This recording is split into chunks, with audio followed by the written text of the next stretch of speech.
All right. So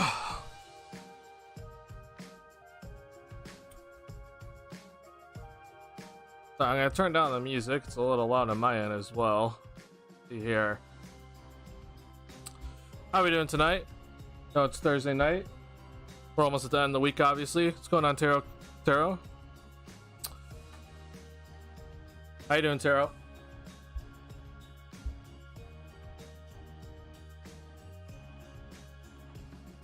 What a game? Yeah, it was definitely a game. I will say it sucks the Bulls couldn't hit more threes tonight, but better game overall in my opinion. So I'm gonna head into the season a little more confident about this team, compared to what I was feeling after that Raptors game. That Raptors game, oh my god, man! After that game, I was livid and I was feeling sick about this Bulls team because of how just awful the offense looked. This one, obviously, the results aren't good. I mean, I'm aware that, you know, scoring 105 points isn't good, but I just thought the overall process was just better. I think the process just looked a lot better tonight.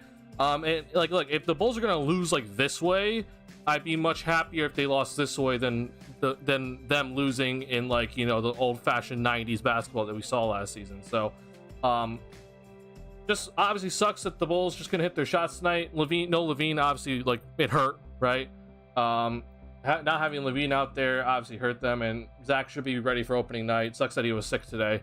But yeah, we just gotta hope that the guys knock down their threes when they're open. And I mean, I just honestly think this was just an off shooting night. It's preseason, also last game of the preseason, so I'm just gonna hope it's that, and we'll see what happens moving forward. Well, Julian Phillips can jump. Yeah, oh my god, man, Julian Phillips just continues to impress me the more I watch him. So I'm very, very happy to see him just showing off what he can really be moving forward with this team. This is going to be a very interesting thing to watch for the Bulls with Phillips. We'll see what they actually do with him. But considering that the Bulls don't really have much front court depth, and we saw that today, right? Where Andre Drummond also missed today's game due to personal reasons. So I hope he's doing all right.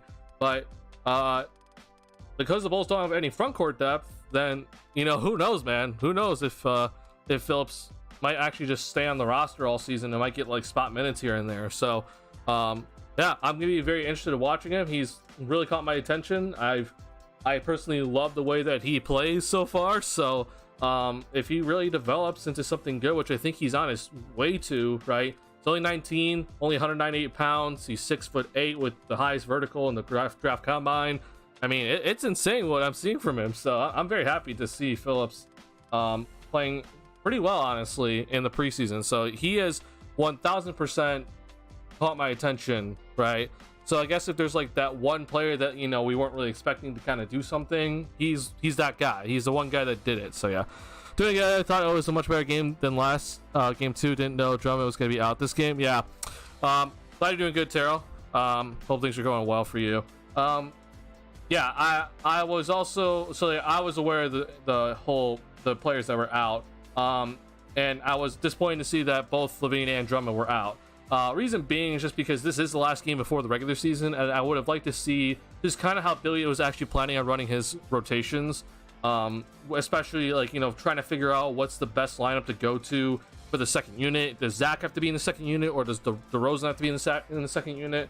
I just would have liked to have seen what Billy had in mind, and obviously we didn't get that tonight, so we didn't get some questions answered. But also, not having Drummond just sucked. I mean, because we know that the second unit is something that we're gonna be watching.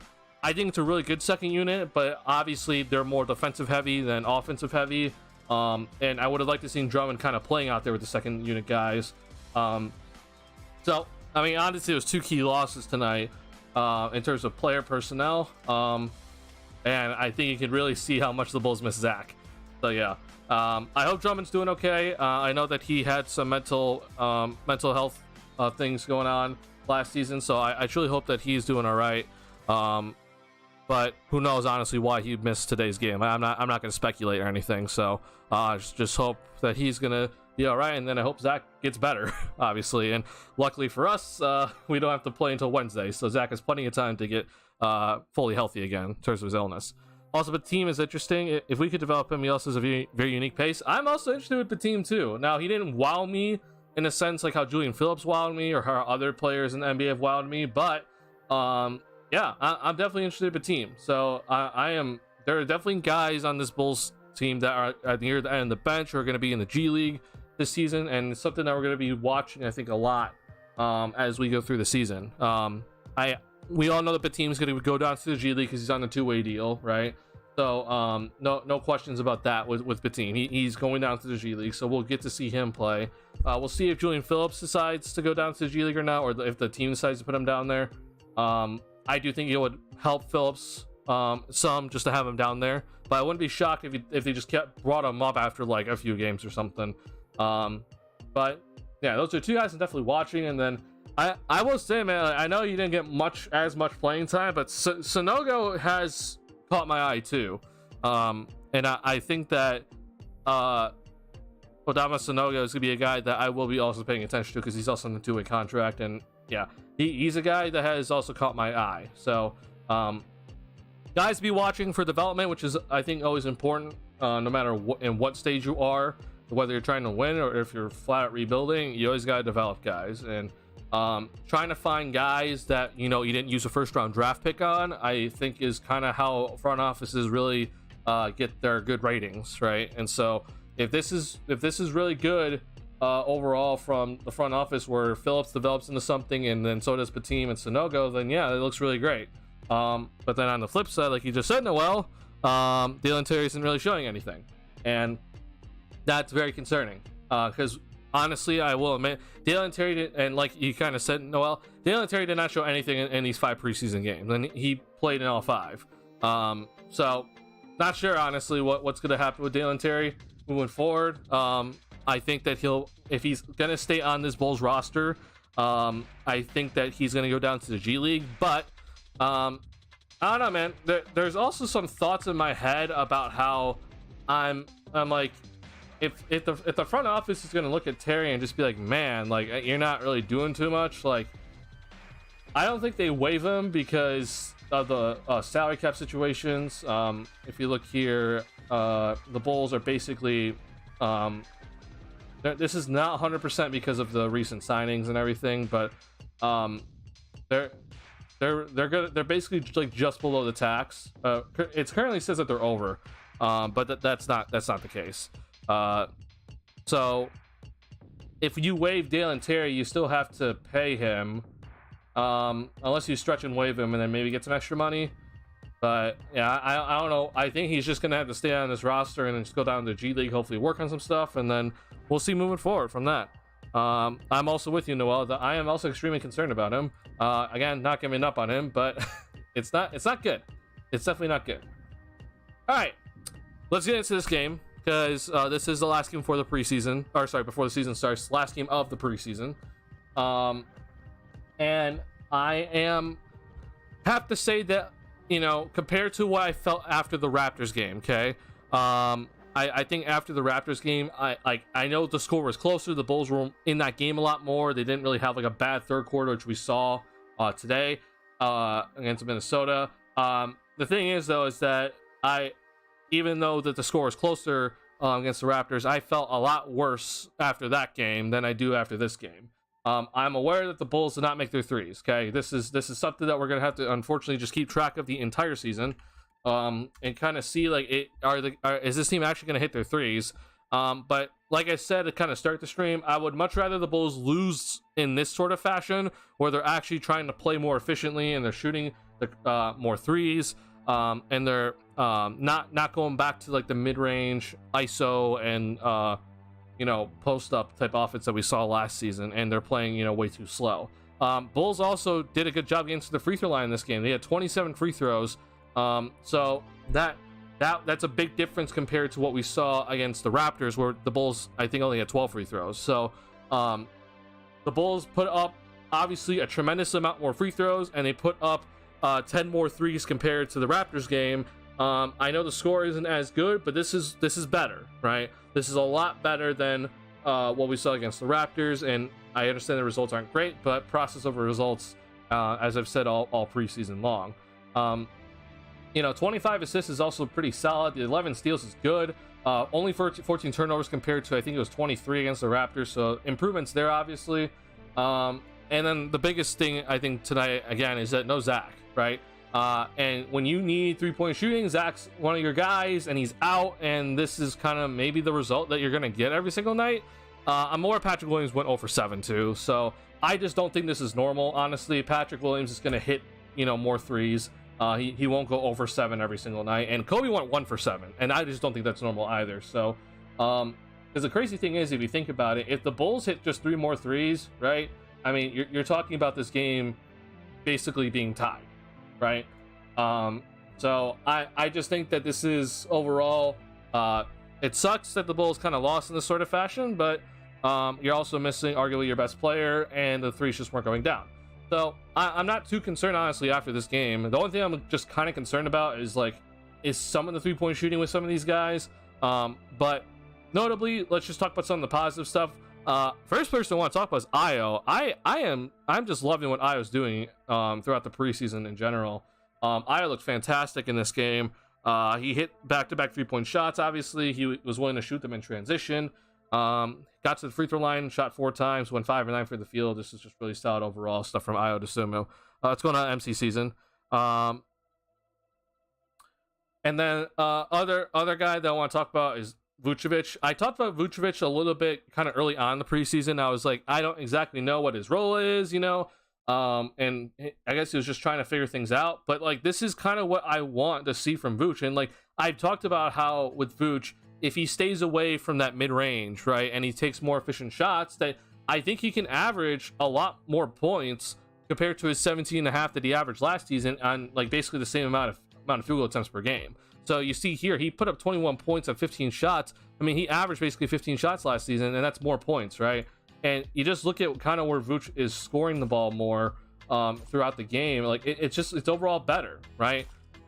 Just eliminate this and this. I have no issues with what Vuce is doing. So this is how, in my opinion, you make the offense better with the same amount of shot attempts for a lot of guys. You just basically you maximize their efficiency, and Vuce, all these shots in the paint is good, and then all these shots from 3 is good.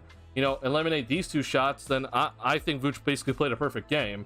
So this is how it has to work out with Vuce moving forward, and I think if he can do this every single night, I'm not complaining. So good stuff from Vuce.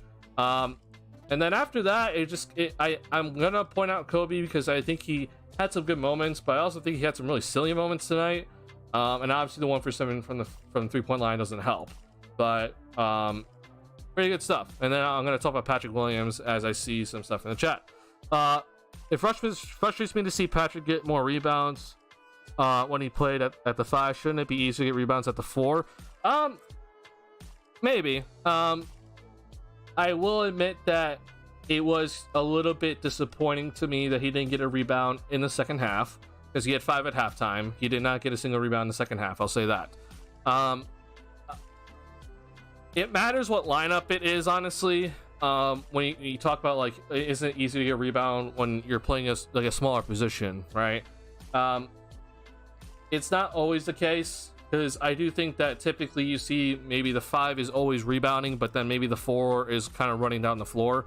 And also, if you're playing the 5, right, you're just going to be closer to the basket on any sort of defensive possession, right? If you're playing the 4, you're not always going to be near the basket. You might be out on the perimeter contesting a shot, right? So I don't always think that that's the case where it's if he's playing a smaller position or playing in smaller players, you should be getting more rebounds, okay? But I do think, though, that he still needs to, in my opinion, just do a better job on the glass in general. Tonight was his preseason high in terms of rebounds, and he had it all in the first half.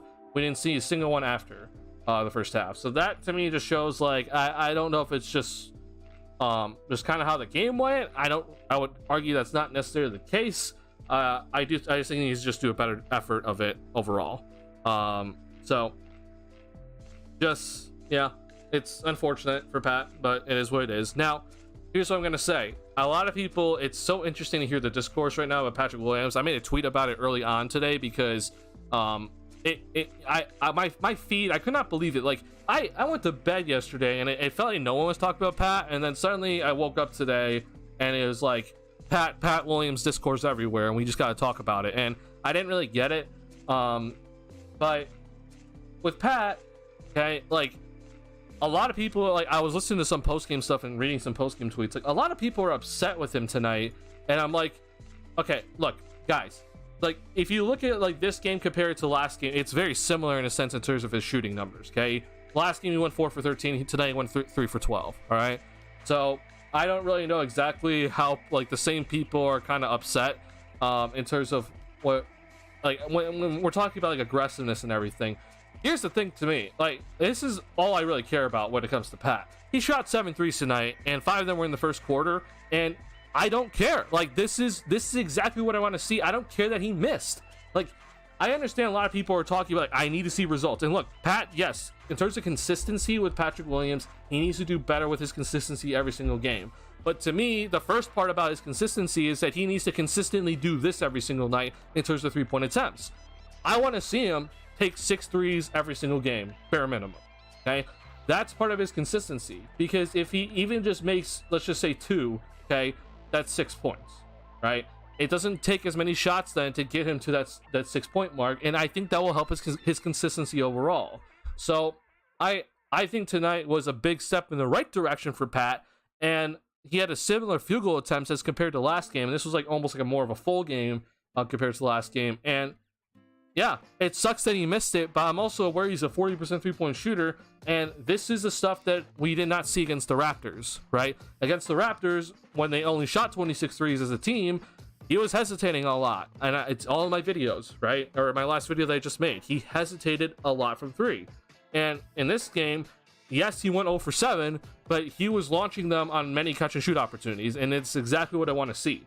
So I will 100% be very, very happy when it comes to this sort of game from Pat compared to what we saw against the Raptors, where yeah, he still put up like 13 field goal attempts, but he hesitated way too many times and he didn't make the right decision a lot of times, therefore leading to bad shots overall, right?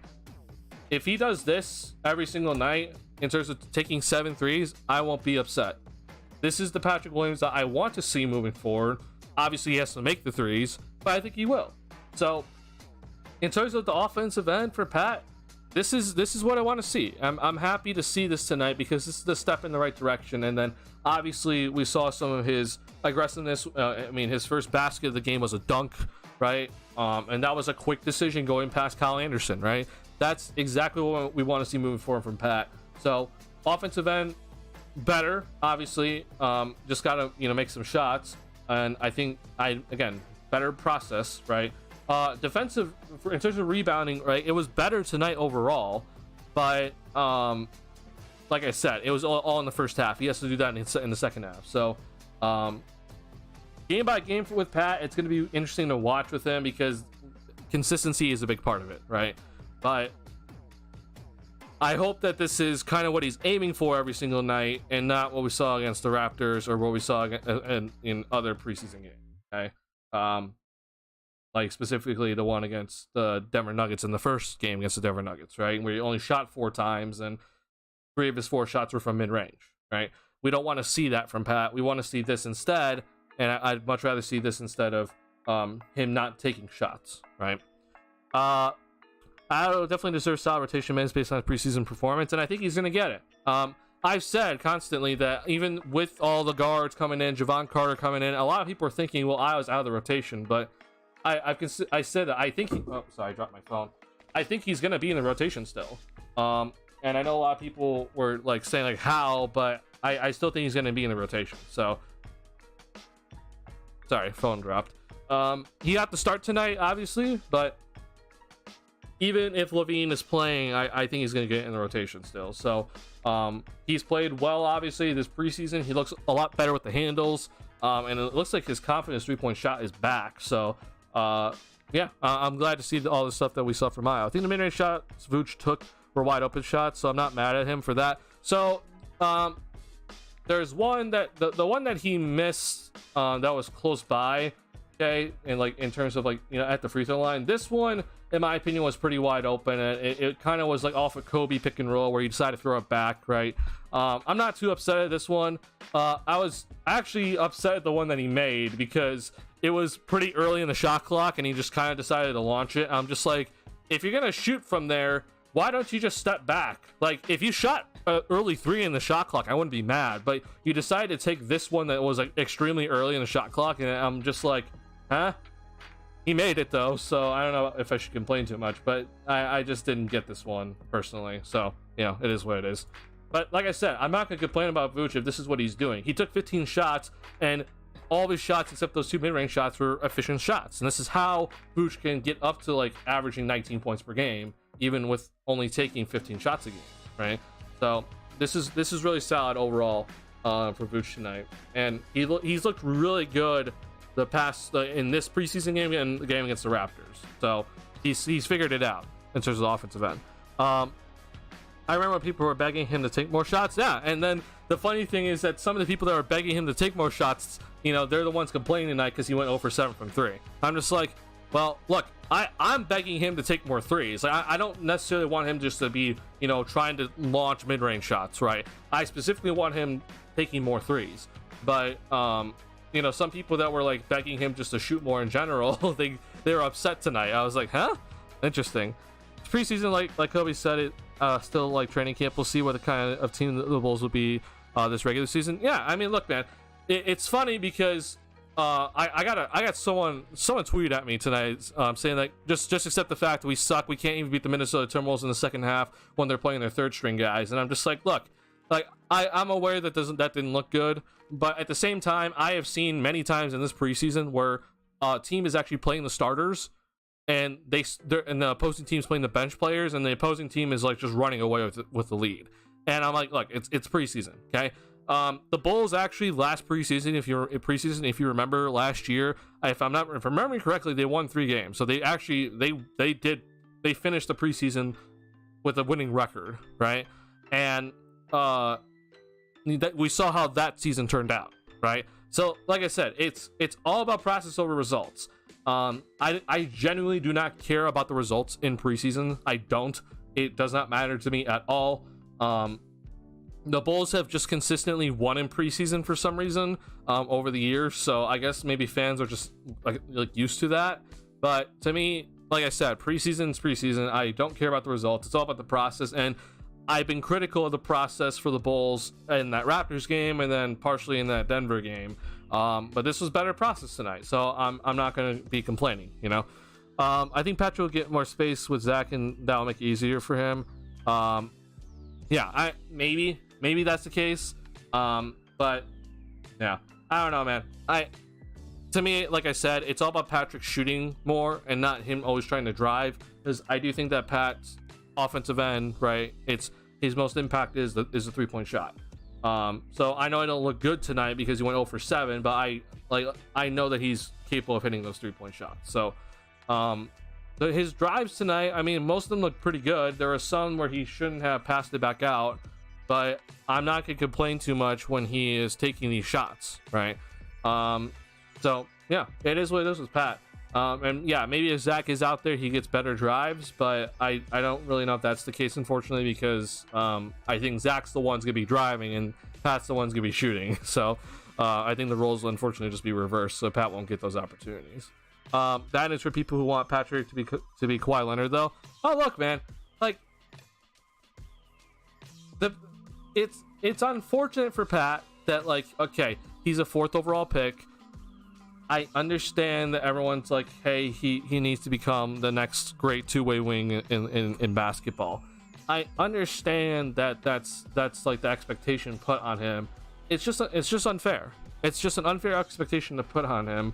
And look, I understand that there are people that like think that if he was put in, let's say, a unit where, or like on a team where he's like the main option, he'd be averaging 20+ points per game right now, and etc., and developing at a higher rate. And look, I don't think that would be the case either, because there's too many times, in my opinion, with Pat where he looks like he's trying to, you know, do something on ball and it doesn't go too well, right?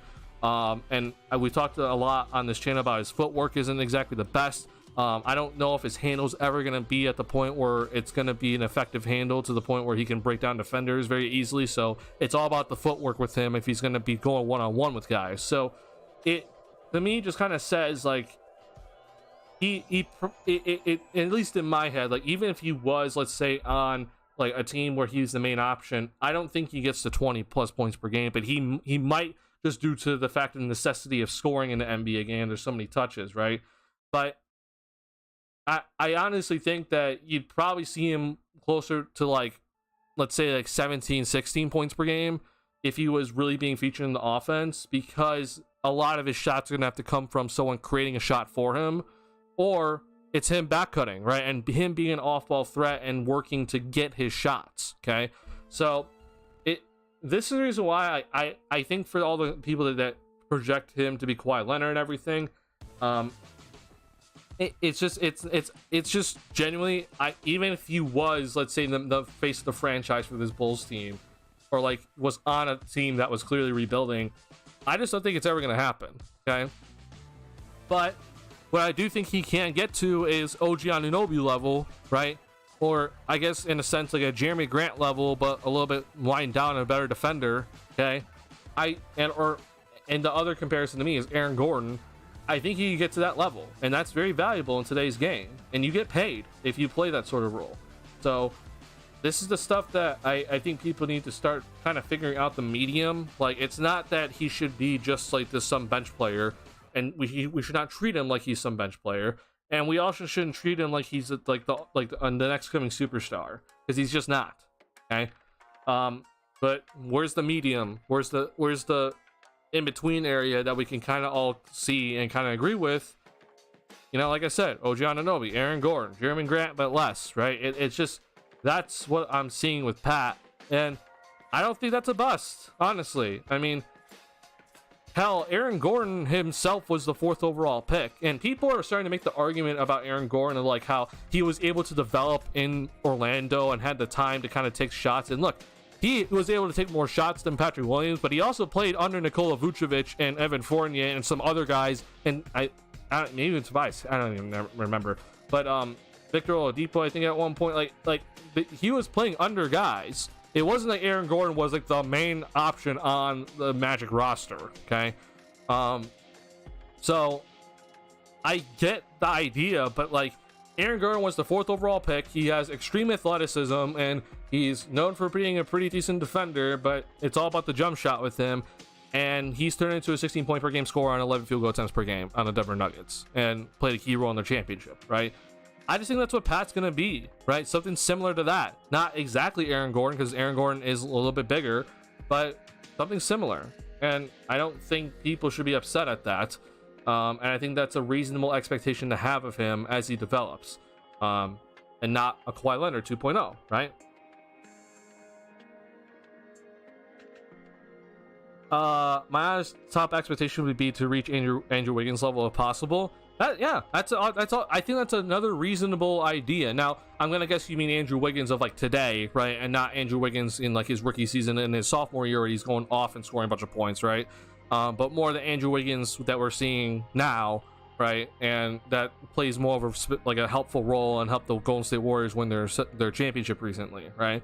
I think that's a very good comparison to make, or a good overall projection for Pat.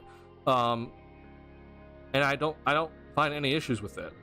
So again, I just hope that people start to see the impact that sort of, you know, player can have on a team. Like I said, they get paid. It's not like Pat's not going to get paid. And I think people need to start understanding like what does aggressive mean, right? Because Pat, like I said, I think he can take 12 field goal attempts per game easy. Okay, even with Levine out tonight, like I understand that he had some more on-ball touches, but he can still get up to 12 field goal attempts any night. Okay, so 6 of those, in my opinion, need to be from 3. When it comes to all this, though, right? When it comes to everything that Pat is going to be doing, okay, he has to do what I said, shoot more threes, but then obviously the rebounding portion of it. but quick decisions, right? It's all about making those quick decisions to help you get those points and get them efficiently. And obviously, you got to be impacting the floor in other ways. I just look at Aaron Gordon a lot, and I'm like, well, Aaron Gordon's guarding the best offensive player on the opposing team. He is also rebounding at a pretty significant rate. We also see him at times bring the ball up the floor and kind of initiate the offense at moments, right? But we never really see him like full out run the offense through Aaron Gordon. Okay, so Aaron Gordon can average 16. I don't understand why Pat can't average 14. And I think that's the expectation we should have. So now, I'm not saying the Pat's gonna get to 14 easily this season. I can definitely see him being more closer to like the 12 to 13, and even then, I'm like, that's good. But what I can't accept is another like 10 point per game season from Pat. That to me will be unacceptable. That to me is not on the team. That's not on DeRozan. That's not on Billy Donovan. That's just on him. If he averages 10 points or less again, that to me is just straight up on Pat. If he's got to get at least to 12 in my opinion this season. Honestly, Dalen getting outplayed by Phillips. His shot is atrocious, like no control. What's going on, Jason? Look, I don't know if you were here earlier in the stream, Jason, but yeah, I'm concerned about Dalen. I don't understand what's oh, sorry, hit my mic. I don't understand what's happening with him, honestly. His finishing looks awful, and I've said consistently that the one thing that I thought Dalen was working on and improving throughout last season was his finishing, and now it just doesn't look too good. He played in all 5 preseason games, and in all 5 I was disappointed in his performance. That's not good. Phillips has obviously outplayed him, and I said earlier in the stream that I think Dalen needs to go down to the G League, but also I've gotten to the point now with Dalen, I don't think that the Bulls would waive him right now. Like they'd have, because Spotrac says they're over the cap, they're not, over the luxury tax. They're not in the luxury tax right now, but if you waive Dalen, that doesn't free up any money unless you stretch and waive him, which I don't think that would be worth it right now. And I don't know what the deadline is to accept the player option, but it doesn't seem like that's the 31st, so we have time, I guess. I don't see the Bulls really waiving him, but I guess the potential could be to waive him would be stretch and waive him. And that would, I guess, free up some money in a sense, but I don't see that happening personally. So I just think he's gonna be on the team and going down to the G League again this season. And it sucks overall to see this from Dalen, because I think that I just expected just at least improvement, and I don't see improvement. But I'm not giving up on him. I'm just concerned and hoping he starts moving in the right direction. Honestly, for the Gecko, Dalen is not even above average player. I agree with you 100%, but that doesn't mean that I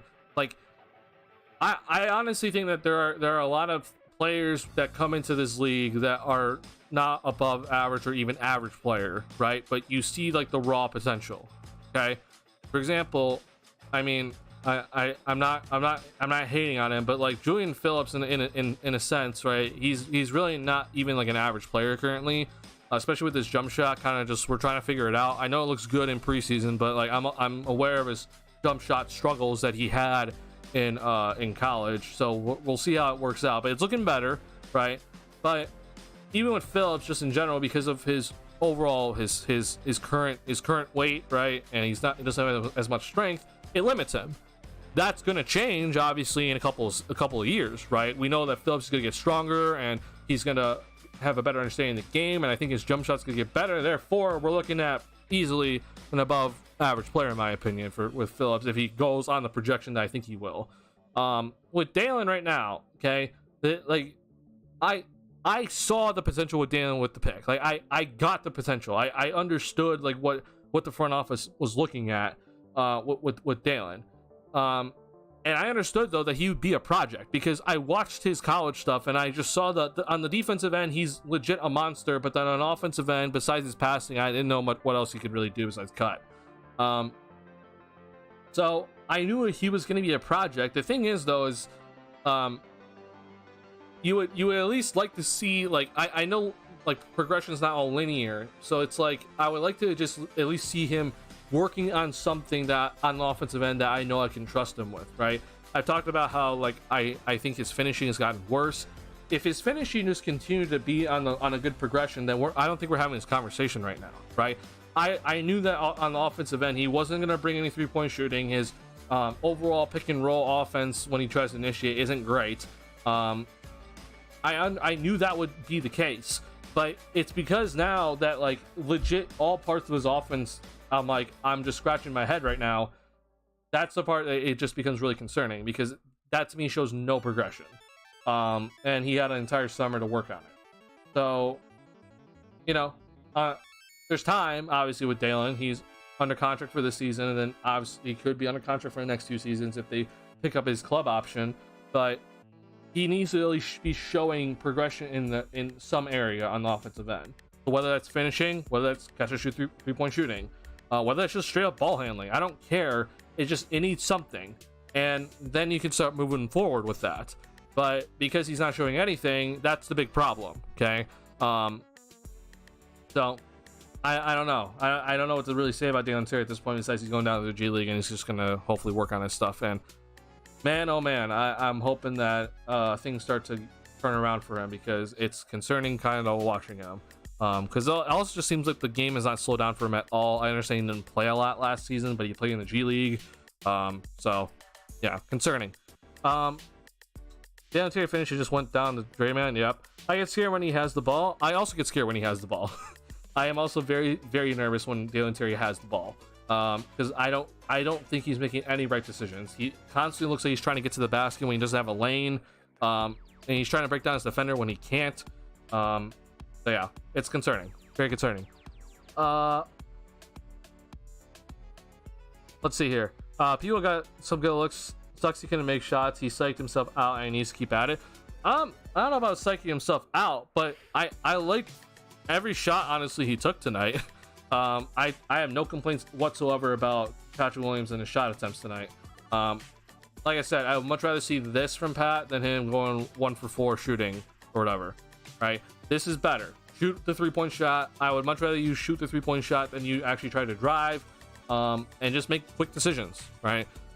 Just make quick, fast decisions with every single time you get the ball, and we'll be golden.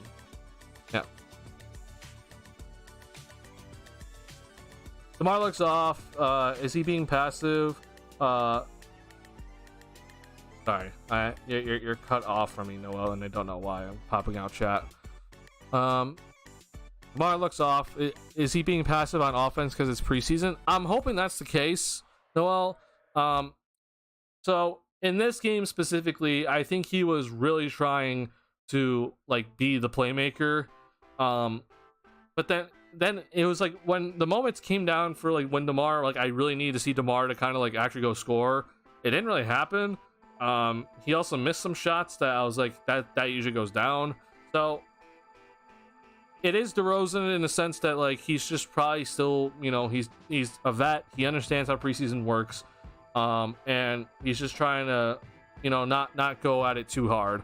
So I'm gonna trust DeRozan on this, and not be too concerned.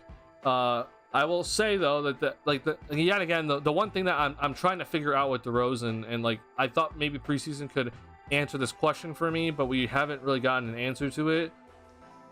When it comes to this new offense that the Bulls are trying to implement into the season, right? How does DeRozan, you know, get into this offense, be a part of this offense, even with this sort of offensive style not really suiting his game, right? Because the last 2 seasons, the offense has been built basically around what DeRozan does best, which is shoot the mid-range shot. Okay, there are lineups out there that would basically tell you, hey, go shoot the ball in the mid-range. We'll just live with it, right? And I like there was a moment today where DeRozan was actually off the floor, and you saw the Bulls. They were getting up like 4 threes in a matter of a minute and a half or something like that. It was like they just started launching threes with DeRozan not out there. And as this is my whole thing. It's like I'm trying to figure out this balance of like, okay, if DeRozan's going to be in this sort of offensive system that Billy's trying to implement, then like how is he going to be effective while also still scoring the ball and keeping himself in rhythm, because we need him come crunch time, right? We need DeMar DeRozan badly when it comes into crunch time scenarios, and I just don't know. Like I'm still trying to like figure this out in my head, and I'm not really coming up with an answer just yet. So it's gonna be very interesting to see how it kind of works out with DeRozan. In terms of him just being able to score the ball, I don't have any sort of doubt that he's gonna be able to score. I mean, I have full faith that he'll be able to score, but it's more about like how does he kind of fit into this offense now. That's kind of like my big question mark, and yeah, we'll just be kind of have to watch as it happens. And I think he'll be going with more effort, obviously, in the first regular season game against the Thunder, because we need it, right? I will say though that the defense for the Minnesota Timberwolves was heavily on DeRozan tonight, and this kind of happens when Zach isn't there. You just kind of see the entire defense for the opposing squad just like heavy load up on DeRozan. So I think tonight's kind of one of those games where maybe it's just that he just didn't have any open shots, honestly, right?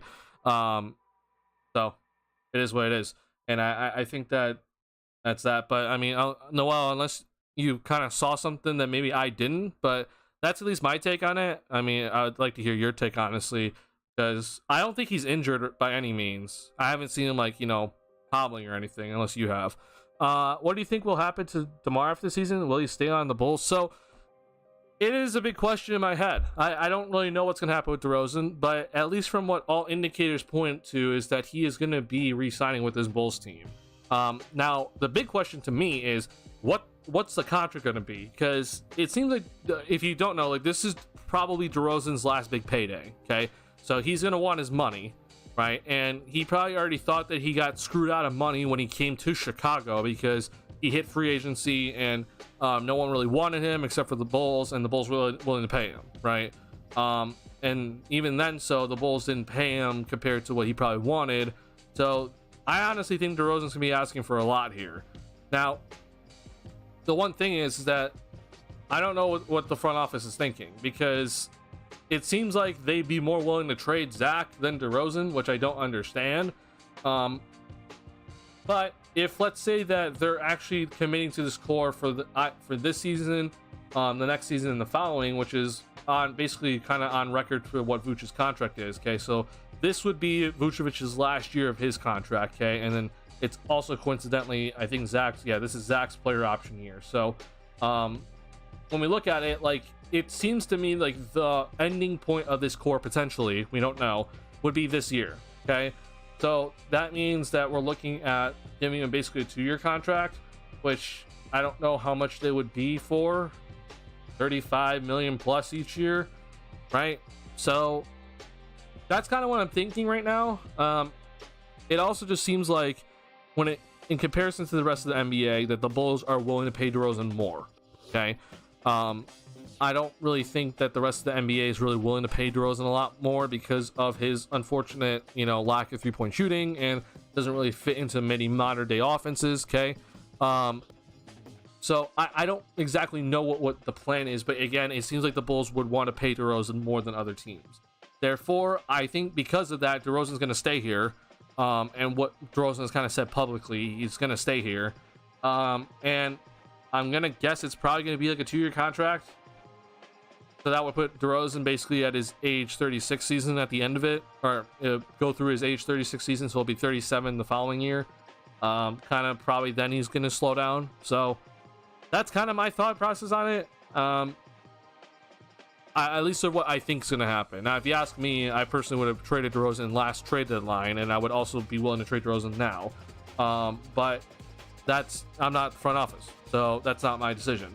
But that's kind of what I think is probably going to happen. At least still what the indicators have shown for this Bulls management, and what DeRozan has kind of said, and I guess also what's been talked about in terms of his agent and the management. Ideally, I would prefer sign and trade if possible. I think 76ers are going to be desperate. Tobias would be decent value back, I think. I won't lie, I would not want Tobias Harris back if we're trading DeRozan. I understand kind of the idea, but that's not really a guy I would want. Also, though, I'm not exactly sure what would be the case for Tobias. Let's see. So if that would be the case, then it'd have to be a sign and trade also with Tobias Harris. And I guess technically that could also work. We'll see though. So just so you know, like Tobias is also a free agent next offseason, so same time as DeRozan. So it would basically be 2 sign-in trades, which is possible because of they're both sign-in trades, right? That's very possible. They could do that. I don't know if that's really the greatest value back for DeRozan, but who knows, honestly. I'll also say this though, it wouldn't be the worst thing in the world. I've heard much worse things for DeRozan in return. I kind of like your thinking though. I kind of like it. Do you think there'll be changes to the team before the deadline, or they'll just go they'll just stand pat like they always do? To me, it matters what happens with this team in the first kind of 40-ish games, or maybe not even 40 games, right? Maybe it's like even the first 35 games. I think I'll just say this: if the Bulls are just like, even if the Bulls are like 1 game over 500 in the first 35 games, I don't think anything's happening. Okay, I think that the front office is going to just say, "Hey, we like this team," and then honestly, I won't be shocked. I think that they'll actually try to go out and get a player. Maybe it's for very, very cheap, and they're not sacrificing basically anything. But I think they'll actually try to go out and get somebody because they have that Lonzo Ball disabled player exception to kind of work with, and some contracts that they could offload. Personally, we'll see though, and we know how this front office kind of is thinking, right? In terms of that, or at least with the ownership, right? The ownership wants this team to be trying to win, so I don't think that this front office is going to be trying to tear down his team anytime soon. However, if this team is basically like 8 games under 500 and we're nearing the All-Star break, then I do think that there's going to be some sort of change. I don't know what if that's going to be specifically. I think at the very least, though, you're going to see one of Vooch, LaVine, or DeRozan moved. And maybe it's all 3, because maybe then they'll actually be like, okay, we're going to have to tear it down now because it's clearly not working out. And they'll finally accept their mistakes. But I don't think that's going to happen. I truly don't, unfortunately. So I'm on the board of, like, even if the Bulls are just kind of like hovering 500, I think that they're just gonna either 1, stay pat, or 2, they're gonna actually try to add on to this team by sending out somebody. And I think kind of the main trade piece right now would be this guy because of how bad he's played this preseason, and that's also money to kind of send out. Tomorrow letting game come to him, adjusting to the offense, letting others get opportunities. Maybe that's what's happening. Honestly, I wouldn't put it past him, because I more still think it's just about him playing in preseason. Just it's like he's not gonna go all out. I think like the one I'm not really concerned about DeMar in this game, and more concerned about DeMar in that game against the Raptors, because he went 6 for 15 in that game, and it looked like he was actually trying to shoot the ball and like score, and he just was not hitting his normal shots.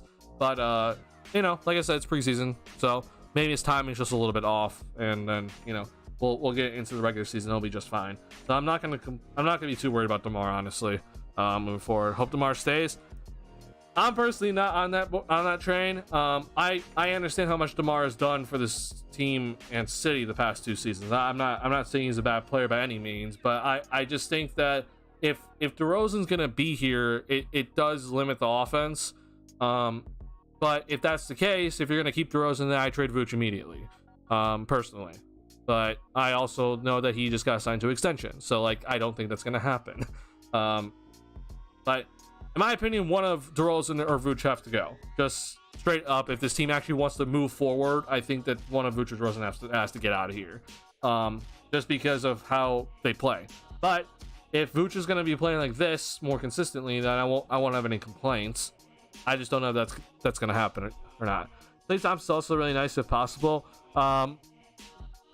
If the Bulls somehow get Klay Thompson, then Mike Dunleavy needs to be fined, suspended, I don't know, thrown in jail. I don't know.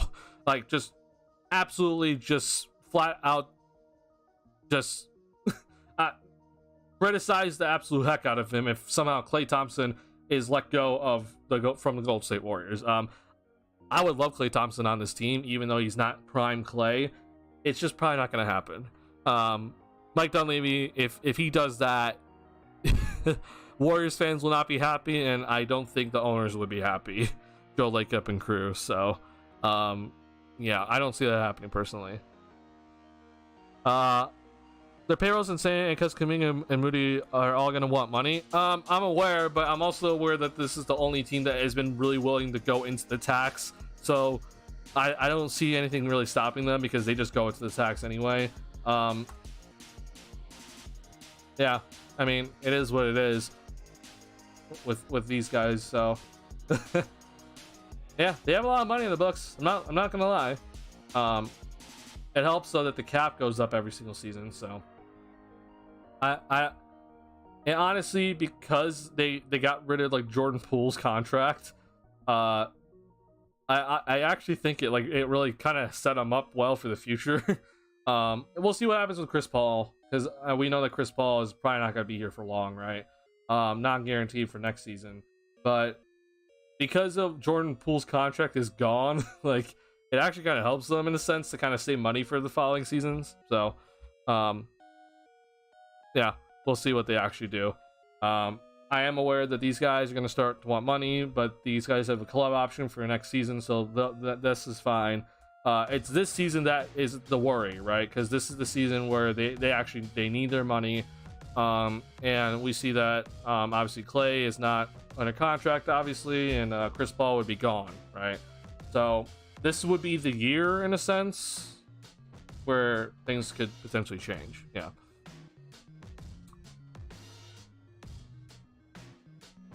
I remember the Bulls won all their preseason games. The regular season comes then, and they're barely a 500 team. That's happened on many occasions. Yeah, that has happened on so many occasions with this Bulls team. I think there was a preseason where the Bulls won 8-0 or something, and this was like under the Tibbs era, and it didn't go very well, right? I think that was actually the 13-14 season. Yeah, so it just shows you that once again, preseason doesn't matter. Like it's straight up, like the results don't matter. What does matter is them trying to build better chemistry, run a better system on offensive and working on their defense, and the coaches trying to figure out the actual rotations that they're going to be running, and kind of establishing the pecking order, right? I don't care about the results. I truly don't. So I'm not going to be, going nuts about if the Bulls went 0-5 in this preseason. I would be going nuts if I saw this preseason look, in terms of the process, if it looked very similar to last season where they're not shooting 33s a night, are trying to get there, right? And they're playing slow and they're playing 90s basketball. Yeah, I would be throwing a fit right now, but at least in the Milwaukee game, it was good. In this game tonight, it was pretty solid overall in terms of the process. And then I think against Denver, the first game, it was good the first quarter, bad in the second quarter. So we saw a good process in moments throughout preseason, so I'm just gonna hope they're gonna build on it, right? I'm not gonna be too worried about them and the 1-4 record at the end. What would you consider a successful season for this Bulls team? So if this Bulls team stays pretty much they just stay still and not no significant moves are made in terms of trading one of DeRozan, Levine, or Vooch, okay? If none of those guys are traded and they all pretty much stay relatively healthy, okay? To me, my whole thing was 46. My prediction was 46 wins, okay? And they'd be the 6th seed. So to me, that's kind of my idea of a successful season in a sense, is pretty much 45 wins and be a. I'll give them this: if let's say they're top 8 and they get in via the play-in tournament, but they still get to pretty much 45 wins just because the East just somehow got so much better, I consider it successful. But obviously you have to make the playoffs. This team, in my opinion, I'm just gonna say straight up, this team is not winning a first round matchup, okay? Unless for some reason the 76ers fall from the planet of Earth and they're having such a terrible year and the Bulls get a 5 seed matchup and they're facing, I guess, maybe the Knicks or something. I don't see this team winning a first round. So to me, it's about pretty much my goal would be win 45 games this season. Figure out where the standings are. Ideally, though, you're top 6. To me, you need to get that 6th seed or 5th seed, in my opinion. So that would be a successful season. And at least in terms of the maximization of this core. Because I don't see this core getting any better, honestly. So, yeah. Any interesting plays that got your attention today? There are. I'm not gonna get into the just yet though. I am. There are definitely some interesting plays that I did not see run yet in preseason that we saw for the first time today. So I'll definitely get to it. Do you think the Bulls will be better than the Knicks and Heat? I don't think they're gonna be better than the Knicks, but we don't really know. And then for the Heat, we'll see, man. Like I honestly kind of think it's a 50-50 when it comes to the record for the Miami Heat and the Chicago Bulls of who's gonna be better. I don't know, honestly, because like the Bulls, they were 4 games off the Heat last season, and that's with the Heat, with Gabe Vincent and Max Strus and some, another role players. Okay, Miami Heat, they lost Gabe Vincent, they lost Max Strus, and we'll see who steps up, right? So they lost their depth, but it is Miami. So in my opinion, I think it's kind of a 50-50 toss-up. Who would I pick in the playoffs though? Obviously Miami. Is this a record-wise? I don't know. We'll see. We'll honestly see what happens. I think the Knicks are better than the Bulls though. But I also wouldn't be shocked if some of the Knicks just fell this season, because it seems like the odd years they're bad and in the even years they're good. Or sorry, flip it. The odd years they're good and the even years they're bad. But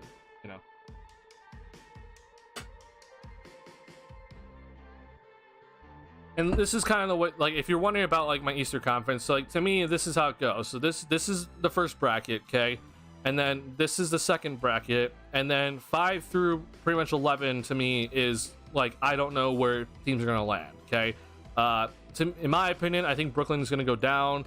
I also think that Toronto is also gonna go down, because Toronto, in my opinion, Toronto lost Fred VanVleet, so they should just theoretically be worse. Okay, I think that Atlanta is probably just going to stay equal to kind of where they're stuck at, and I think that Miami, I don't know, they could honestly go up or down, and we'll see what Miami does, but in my opinion they go down. And then I think New York kind of stays here, Indiana goes up, and I think the Bulls go up, and so we'll just kind of see where all these teams kind of land. That's my landscape of the East. I don't think anybody is catching these two teams. I don't think that the 76ers and the Cavaliers are in the same tier as the rest of these squads. So these top 4 stay the same pretty much, and then figure out the rest from 5 through 11. Just kind of figure it out. Like, who knows what's going to happen, honestly. And then even if you could honestly make the argument that it's kind of like this. Like, get rid of the Wizards, because the Wizards are going all the way down here. This is the Orlando Magic would jump up into this category, because I do think the Magic are going to be better. So yeah, it's kind of just, that's the way I look at it. So that at max, to me, the Bulls get the 5 seed, right? I think this is the max the Bulls can get. If that's the case and they're not facing Cleveland, then I think that they could win a first round matchup somehow. If they're not facing one of the top 4 teams, then I think they can win a first round matchup. But if they're facing one of the top 4 teams, they're not going to win it. And I think the Bulls, they land here at 46 wins. So that's my projection of the Eastern Conference. I was confident hitting those threes again. Vooch was in there 2010. Dude is so good. So yeah, first off, with Io, it's really good to see. I think that seeing Io get his confidence back from 3-point land, and getting just overall a better ball handle looks really good for him. And he will be playing off the bench. He will be getting rotational minutes no matter what, even if everyone's healthy, because I think that he truly brings value to this team. Vooch, yeah, I mean, this is like kind of like the main positive from tonight is Vooch, and he was also really good against the Raptors on Tuesday. But this is kind of what I want to see from Vooch. He only shot 15 shots, 21 points in those 15 shots, which is great. And the reason why he got those 21 points in only 15 shots is just because of his efficiency in terms of his shot selection, right? Paint and threes is where Vooch should be shooting, and this is exactly what I want to see in terms of a shot chart every single night, because I think he can average 19 if he's doing this every single night, but I don't know if he will do it every night, because we saw in the preseason that there are times where he just kind of will mosey over to the mid-range and he'll do some post-ups here and there, and it's like that's not gonna be efficient for you. and you're just going to take more shots to get more points, right? So this is what I want to see from Vuce from here on out. If he does this, then this is exactly what we need from Vucevic as the third option, because this will really help this Bulls team average more points per game if he's averaging more points per game. Yeah, really good stuff. So I'll say Vuce is on his way to hopefully a pretty solid year for this Bulls team. All right, Noel asked about let's see, sorry. Also, let me know if I start dropping frames. So I have dropped 100 frames in this stream. The recent streams, the last 2 streams, I've had moments where my internet just kind of just went to crap, and suddenly the stream basically is like awful. It is like god awful. So just let me know if the stream quality just suddenly just dies. So far I haven't had too big of an issue of it tonight. You're gonna hear a noise, and I apologize. Sorry about that. Oh, yeah, sorry about that. But just let me know if the stream quality just suddenly goes to crap. It really shouldn't. I don't know what's happening with my internet currently, but it should be doing better in terms of recent stuff. And hopefully we're not having to end stream early tonight because of it. But I want to show oh my god, I don't know why YouTube TV is annoying. I want to show a couple of things in terms of just like the overall plays that I saw that were interesting to me. There were a few plays that I was like, hey, that's new, because Billy Donovan hasn't actually ran these sort of plays yet for this team, and I don't even think that the Bulls like even ran it in terms of like last season when the offense was, you know, heavily through DeRozan. And I saw some actions tonight that was like, hey, this is interesting, and it's new, and it kind of fits into this whole trying to modernize the offense type system, right? So we're seeing, I think, maybe some better overall ideas from Billy to help draw up better plays for DeRozan, but make sure that we're continuing to maximize our 3-point attempts, right? And we're not going to sacrifice our spacing just so DeRozan can just go ahead and do his thing, right? We need to make sure that the spacing's still good, and the team is gonna still be looking to shoot threes, even if DeRozan's, you know, his number's called and they're trying to run a play through him, right?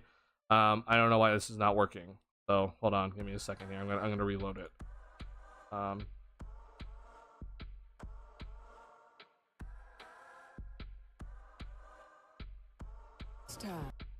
right, that's frustrating. I don't know why this is happening. Okay, there we go. Cool.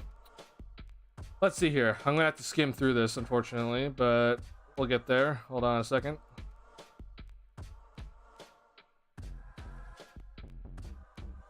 Actually, I'm gonna pull up the game log. Actually, I had a tweet. I saved a tweet that I'm gonna look at it to get my exact game clock time that I need to look at. Remember when Drummond shot threes last preseason? Yeah, that was the crazy time, and I could not believe that he made 3 threes in the game. Like I was astounded to see that. Yeah, that was interesting times. Because if Drummond's actually shooting threes and making threes, then it's like, I swear to God, the world's coming to an end. But if he actually became a good 3-point shooter, then, you know, like it would honestly change a lot of things for his career moving forward. Because I think that would actually like make it like a severe argument of like, hey, he should be a starter. Because part of Drummond's inefficiencies, unfortunately, is that his finishing around the rim is amazing. We see kind of ebb and flow where he actually, there's times he takes good shots, and then there's times he forces shots at the rim. All right, here's a play that I want to go over here. Okay, so sorry, we'll back it up here. This is a play that I like. I actually like this play a lot in terms of what the Bulls are trying to do here. So we're gonna see DeRozan come off of what we call Iverson. Okay, and this is called Iverson cut. Okay. So Allen Iverson himself would do this all the time. So you see, oh, that's red. Sorry. You see here, Kobe. Oh my God, I'm all out of sorts today.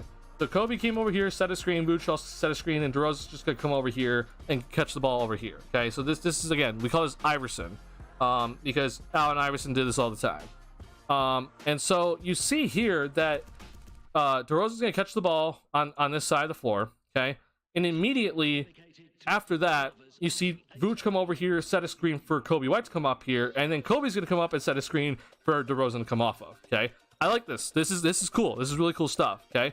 And so Kobe comes over, sets a screen, and DeRozan actually decides, hey, I'm not gonna accept the screen. I'm gonna reject it, and he goes this way. Okay, and I like this decision by DeRozan a lot more, because if he went through this way, it's not exactly the best spacing over here currently, and also he'd be running into a lot more traffic. But you see what this did. Okay, the idea of this whole play was to actually get these players to come over and crowd, because now it allows DeRozan a lot more room to kind of operate.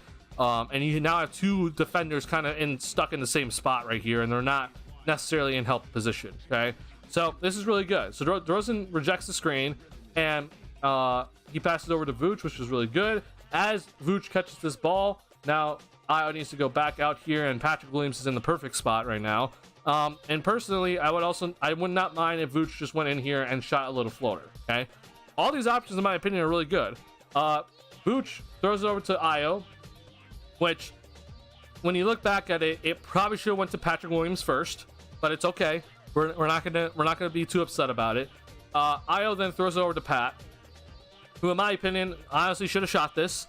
I understand that, you know, it did end up being a 3-point shot, but I'm not gonna be upset at Pat for this one too much, because I think that this is something that I can live with Pat if he's gonna eventually do this, what we see here. Okay, because I think he should have shot it, but he decided not to shoot it. So you run the pick and roll, and he goes basically right at Gobert, and he does a good job of doing a floor over him. So, but here's the thing: if Pat's not going to shoot it, then I better see him get into the paint and then finish it, right? Because if he decided not to shoot that, and then he just kind of dribbled around in the middle of the elbow and didn't even take a shot after and just kind of threw it back out, I would be screaming at him right now.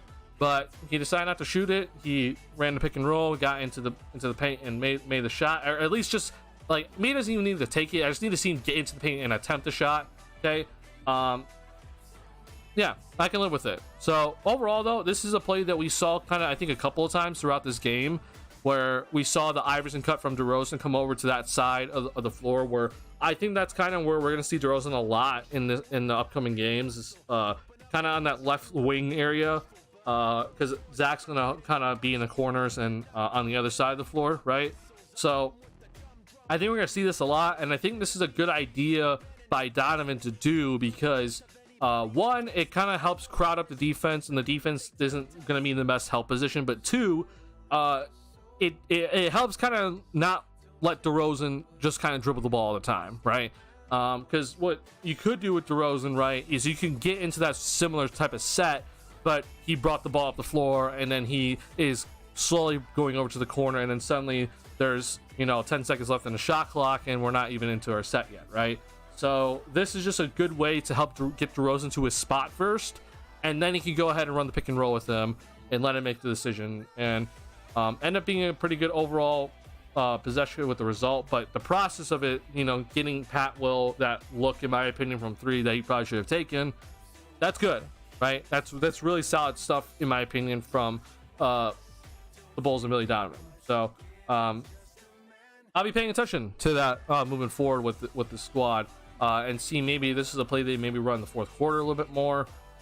Again, just try to figure out something to help this Bulls team moving forward that that is just going to help this team overall in terms of their shot selection and shot profile. Because like I said, tonight, I didn't have an issue with the shot profile tonight.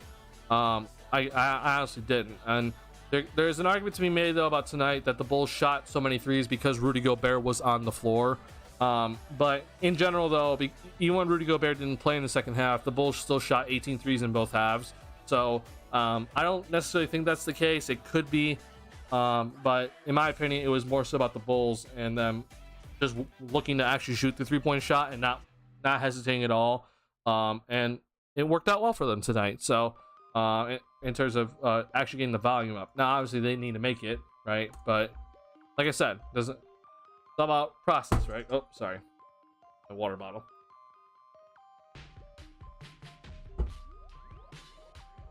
All right. So that's like my main play that I had tonight. I didn't really have much else. I could honestly go through some defensive stuff, but I don't really want to do that because I think that some of the defense things, I'm just gonna say it's preseason, because if you remember, I guess it doesn't necessarily count, but like the defense that we saw last season in preseason, okay, I actually thought it looked really good, and the Bulls coming out of the gate with their defense didn't look too great. They eventually fixed it, and then they had a top 5 defense last season, right? But the initial defense from the Bulls, the start of last season didn't look too good, but it actually looked really good in the preseason, in my opinion. So I'm not going to be going too hard on the defense in a sense. But yeah, that I'm going to avoid that for now, but we'll definitely be doing film breakdowns of the defense when it gets into the regular season, because yeah, it'll be something to watch. One more play I want to show you guys, because I think that this is something that we're going to see a lot more of. Okay, actually, let's back this up a little bit more, because this is, I want to show you guys the exact set here. Okay, so this is a lineup without DeRozan, right? And obviously Levine was out tonight, so this is a lineup out here that it's going to heavily rely on this man, because when you look at the other guys on the floor, right, there's Vooch, right, but this guy and this guy and this guy, they don't create offense, right? These guys are mostly just 3-point shooters, cutters, right? They need someone else to help create the offense for them. So when it's this sort of like type of lineup, which I don't expect to see it a lot in the regular season, but if there is an injury, you might have to run this lineup, right? But this is what I really like to see. So we see the typical, guy come off of the rip screen from Vooch, and this time actually gets a switch, okay? So you actually see here that Vooch has a very small guy on him, and not Naz Reid, because Naz Reid is down here, and actually I think this might be zone from the T-Wolves. But now it's a switch. It's just switch. Honestly, I'm not entirely sure. No, it's pretty much zone. But this is how, in my opinion, if let's say the defense is like, if this is in a sense zone, okay, then you need to get Vooch here, right? This is good. This is exactly what I want to see from Vooch, okay? Get Vooch here when it's this type of zone coverage, because a lot of the times what we see is that Vooch touches the ball here, and it's like the defense is basically daring him to shoot the ball, right? And it's like, yeah, we could get that shot basically anytime we want to. It's just not a good shot, right? If this is like pretty much like a zone up type of defense where it's switch everything on the perimeter and then you leave Naz Reid down here as like the main defender, then get Vooch into this area here and let him go to work. And it's all off the pick and roll. Okay, this wasn't a play where you have Vooch come off a cross screen and then go down to the post on a low block and him try to go to work, right? We saw him actually do that a couple times in this game, and it worked out one play because Io got a 3 out of it, right? But I'm here to tell you that that's not going to be consistent, okay? If you want to take advantage of a switch on the perimeter and then them just kind of letting it anchor big down low, just kind of stand there, this is how you do it, right? Get Vooch off the pick and roll action, then have him get into the paint early, get good position, and then you can go ahead and go to work, right? This is what I want to see from this team. If there's like a really small guy out there on the floor guarding Vooch, or they're playing that zone up, let the big man just kind of stay in the middle of the floor type of zone. Yeah, pretty good stuff. And then probably this one too, I think. We'll see.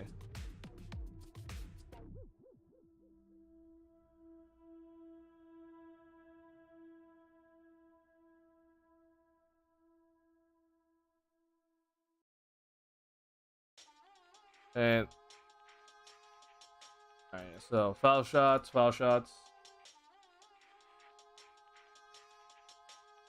Okay, so even with Rudy Gobert guarding Vooch tonight, okay, Rudy Gobert is the shot blocker, is the anchor defensive big, right?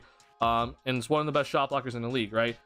So instead of running the pick and roll at all times, right, and having to go at him, then your job, which Kobe did here, is to just go straight up and just cross over your guy and isolate in a sense and try to get him to come on over early, right? And this is what I like to see a lot more from Vooch, because I think maybe last season he shoots this ball from 17 feet, right? And I don't want him shooting from 17 feet. If let's say Kobe or whoever it is actually drew over the shot blocker in a sense, then get into the paint, right, which he does here, and shoot this shot instead.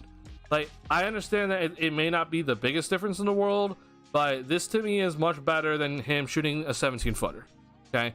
Much rather him shoot the shot in the paint than him shooting at a 17-footer, even if it is wide open, because it's more likely that he's going to score in the paint and potentially get the foul call, right? So I talked about Vooch a lot in terms of trying to maximize his game. This is how you do it, right? You turn down the mid-range shot, you then go and shoot this 9-footer instead of the 17-footer that you could have taken. So good stuff from Kobe. This is good recognition from the Bulls that Kobe can get past his defender, so hopefully it draws over Gobert. Gobert comes on over to help. You throw it over to Vooch. Vooch is pretty much wide open. He comes in, takes a step in, shoots a 9-footer over Rudy Gobert because he can't shot. He's not in position to block that shot anymore. Good. This is really good stuff. This is how you take advantage of when there is a shot blocker out there and him overcommitting on a dude. So, there's all good stuff. It does seem like, at least what people have talked about in preseason, and from what I've watched also, because Robbie Hummel has been talking about it a lot in the broadcast, that no one can stay in front of Kobe right now. Okay, and with Kobe, it is gonna, for me, it's a lot of like, I need to watch how consistent he is, because I do think that with Kobe, it does come down to consistency. He has a skill, but can you do it consistently? And that even includes consistently throughout the game, okay? Because in this game, Kobe, in terms of his decision making, it was fantastic in my opinion in the first half, but then the second half came around and he was making some pretty sloppy decisions, okay? So Kobe moving forward, it's all about him, staying consistent. He is not a main scoring option on this roster currently, so he's not gonna get the ball all the time. And even in this game where Zach's out, you could tell that he wasn't really getting the ball all the time, right? So he has to stay engaged for when he does get those opportunities, to be still making the right decisions moving forward. This is obviously an example of how he's doing a really good job of passing it to Vooch on multiple possessions, but then we saw in the second half where he had 2 pretty bad turnovers that were just not good decisions, right? And one of them was just a simple little pass to Vooch that he overthrew Vooch on. So a lot of stuff with this Bulls team moving forward, it's with the young guys, right? Like, I have seen how much Kobe has improved, and if he is truly going to be starting, which I think he will, then I gotta see him stay consistent. And it goes for the same for Patrick Williams, goes for the same for Ayo Dosunmu, and because I know with like guys like Javon Carter and Torrey Craig that we're gonna get the consistent effort from them, and then we're gonna see the consistency in terms of how they impact the game without the ball in their hands. But for some of these guys that are probably gonna get more shots, right, and more opportunities to score, or more opportunities to make decisions, it's all about consistency, right? It's all about making sure that you are impacting the game without the ball, but when you do get the ball, then you gotta be consistent with it. So it's a big challenge, I think, coming up for this Bulls team for this season. I did say in my preseason prediction, so if you want to see my season prediction for this Bulls team in terms of wins, okay, it's on Bulls Central Pod, it's on Hayes's channel. I did say that, like, one of my things of why I said the Bulls are going to win 46 games and probably get the 6th seed is that I think one of Kobe White, Patrick Williams, and Ayo Dosunmu, one of them are going to take a big step forward and be more consistent with their skills, okay? So far, it seems like the guy that's going to do that is Kobe. I see Kobe's skills. I see that he has tremendous skill right now, and he's improved so much as a player, but it's got to be consistent with him. Because, 4 for 10, I'm not worried about this necessarily, the 3-point shot, but I'm more worried about the turnovers, okay? Because we saw some pretty sloppy turnovers in that second half, and then even against the Raptors, there were some decisions from him that weren't exactly great. Compared to the first couple of games that we watched him play, he looked fantastic no matter what he was doing out there. So it can't just be like what I saw last season a lot from Kobe, and this is what I was getting on people about with Kobe and his progression. I said last season a lot with Kobe that like he'd play good for like a week and a half, and then the next week he just isn't really even doing anything, right? And you see the improvement on defensive end and everything, but in terms of what he was actually putting up in the box score and him and his shooting numbers, like it just was not fully consistent throughout, like not even like a half of the season, right? He got better, but it still was too inconsistent. So Kobe, to me, the biggest thing is just you gotta be consistent with how you're gonna play, and that doesn't talk about just your scoring. It talks about your decision making and making the right passes in terms of playmaking. So yeah, stuff that we're gonna be paying attention to this season. But before I move on and talk about some of the other stuff here, what do you guys have? Any last thoughts about the Bulls before we head into the season and the Bulls go ahead and face the Thunder on Wednesday? Last thoughts that you want to go ahead and put in the chat about the Bulls before I go and talk about the rest of the NBA, because I want to talk about some other things that are happening.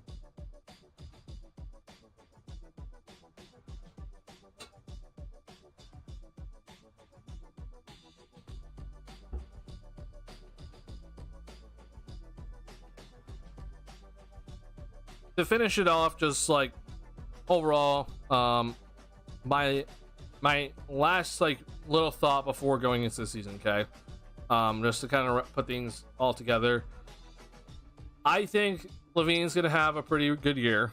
Okay, he's fully healthy now, but I think we're gonna see 26 plus points per game from him. I think he's gonna be one of the most efficient guards easily in the association this season. And at least for what I'm seeing so far, I think that the Bulls will be better than 24th on offense. I just don't know how much better.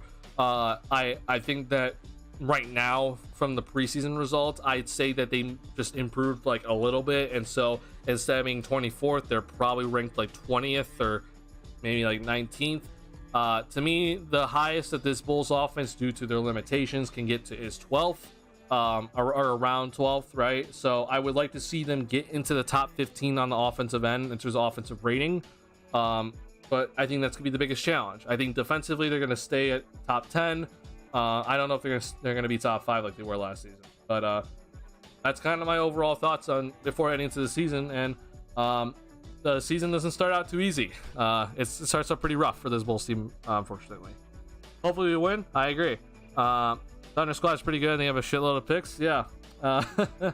They have a ton of picks. Now, I don't know what exactly Sam Presti's going to be doing, because I think that dude's just a hoarder right now of just picks. But yeah, Sam Presti's going to have to figure it out. And maybe it's not even him. I honestly, like, I'm actually wondering about Sam Presti. Like, he might just be setting up the next dude to come in just with a bunch of assets. Honestly, like he might just be done in like 2 seasons. Be like, okay, I'm done. Well, my next person that's taking over for me, they have like 20 picks to kind of work with, so you know they're in good hands. But yeah, I don't know. It's gonna be very interesting to watch, because Shai Gilgeous-Alexander is obviously, in my opinion, or at least maybe it's not obviously, but in my opinion, Shai is going to be MVP candidate this season, because I think the Thunder are going to take a leap. But Chet looks pretty good. Chet looks pretty solid already. And some people had some concerns about him playing center. I really don't. I have really no concerns about him playing center. So they look really good. Quick look here before I move on to the rest of the NBA, because I want to talk about some other things that's going on. So the first games, okay, this is the regular season starts here. So OKC, Toronto, Detroit, Indiana. In my opinion, the Bulls should, at the very least, they should be going 3-1 in the first 4 games. I think the loss is going to be to OKC. I don't think the Bulls are going to win this game. But they should be better than Toronto. They should be better than Detroit, and they should win against Indiana. I think all 3 of these games should be W's. And honestly, it should be pretty simple. If the Bulls actually play to more of their, more modern basketball, then this should be how it goes. But it's a big if. That's not necessarily something that we can foreshadow. After that, this is where it gets really tough in my opinion, because against Dallas, I have no idea. I think it's a toss up. Against Brooklyn, I think the Bulls should win this one. This is an L. I think this should be a W, but this is an L, right? I'm looking at some of these games and I'm like, oh god, we have I'll just underline games that I'm like, I don't have much faith in the Bulls. So Denver, no faith. I don't have faith against Phoenix. I have no faith against Milwaukee, and unfortunately, the Bulls, they suck against Orlando, so I also don't have faith against Orlando.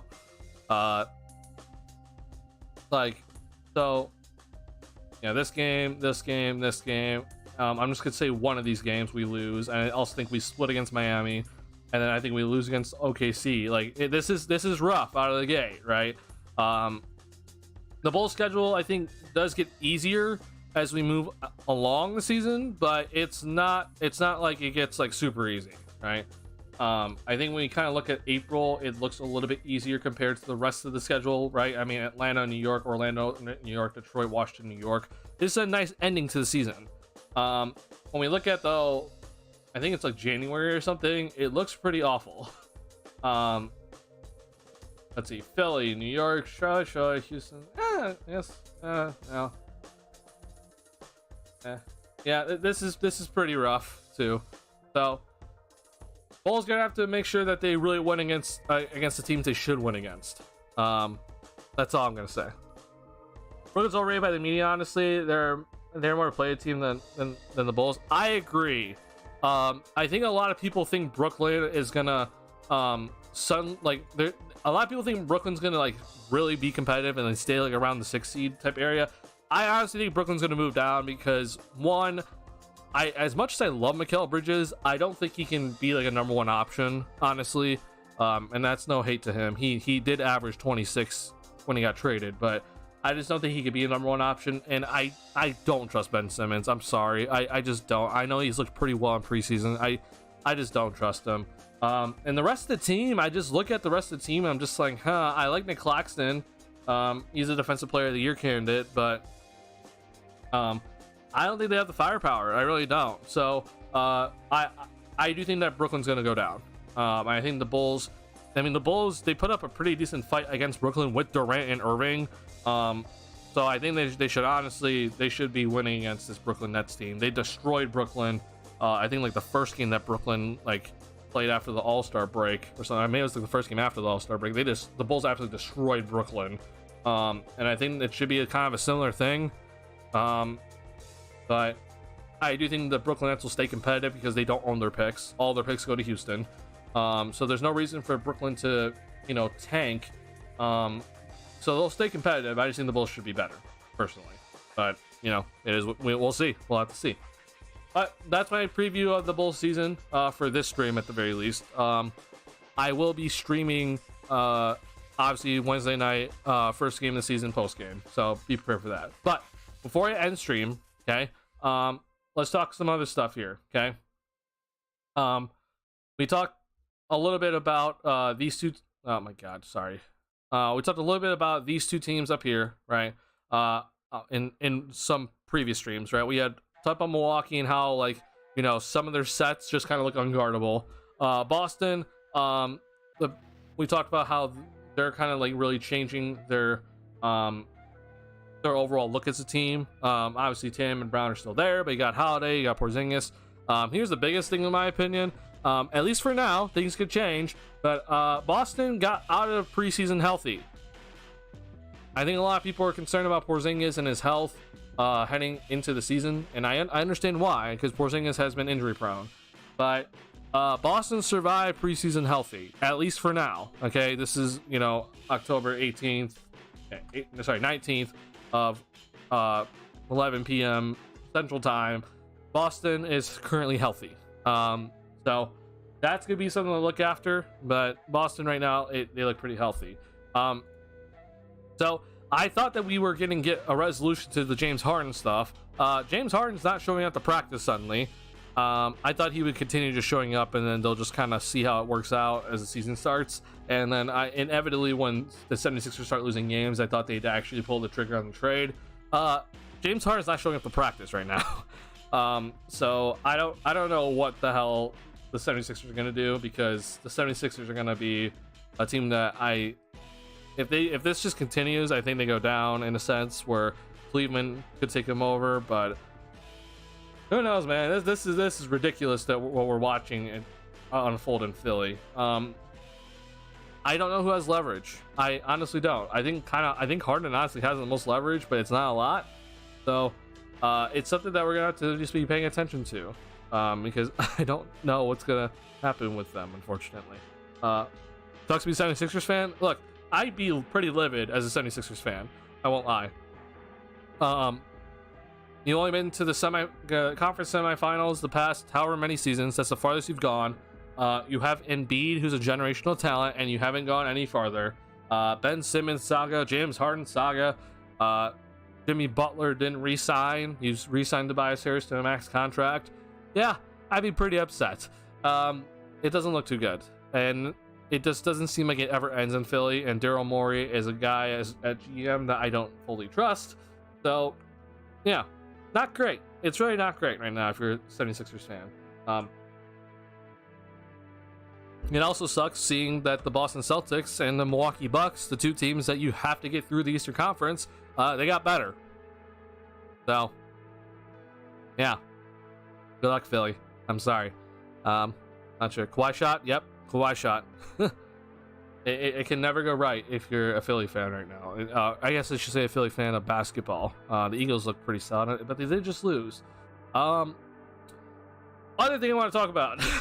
I don't know if you guys have seen. Did you guys see the whole Jordan Poole and Denny Avdia stuff that's going on right now? I find this hilarious in my opinion.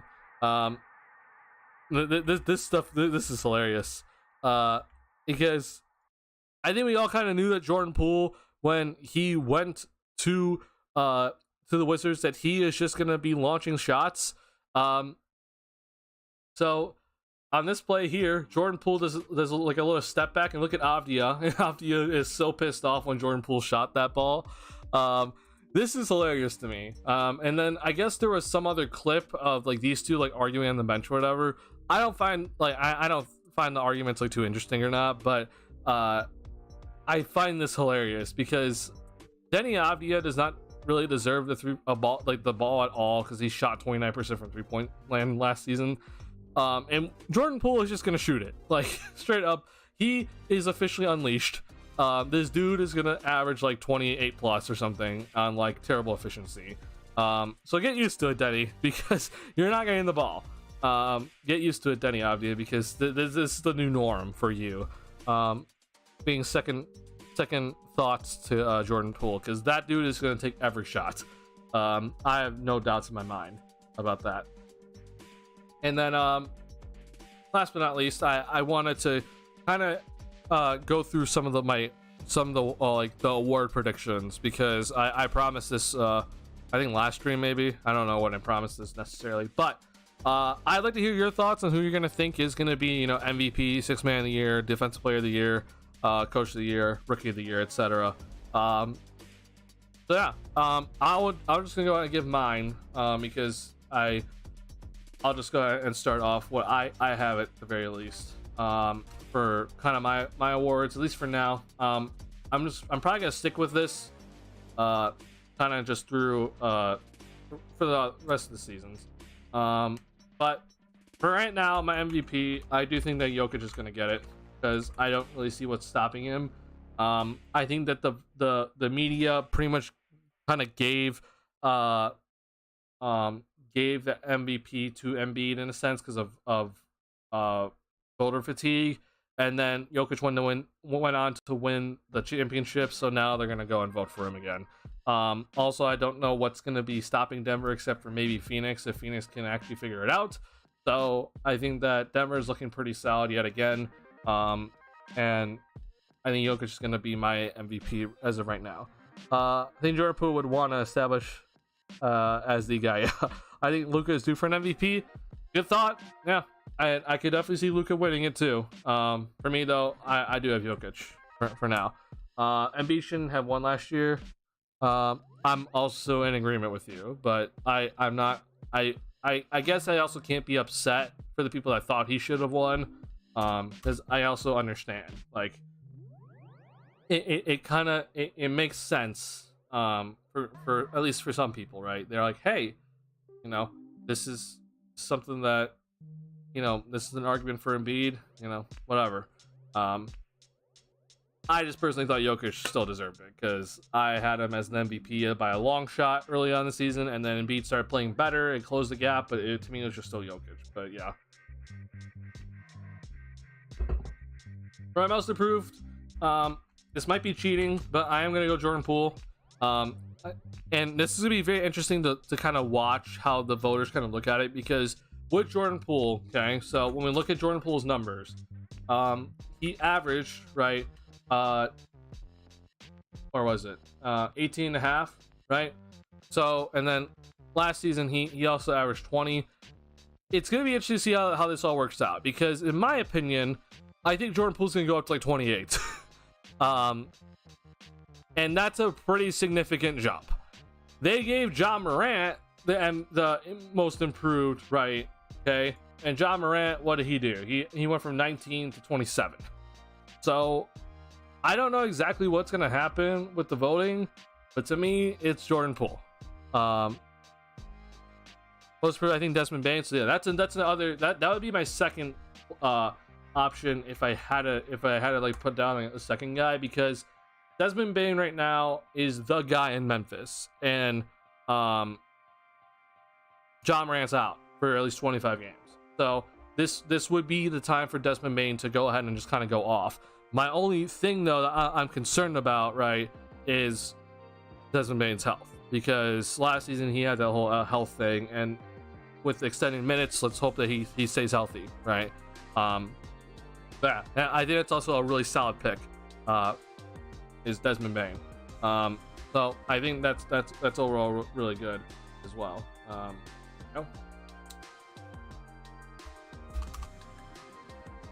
Sorry, my nose is running. Defensive player of the year. Okay, I think I sort of mentioned this earlier, but I think this guy deserves. Or no, sorry, never mind. Never mind. I was gonna say Nick Claxton. Okay, I was gonna say Claxton because I do think he deserves a lot more credit. But to me, it's gonna be Adebayo.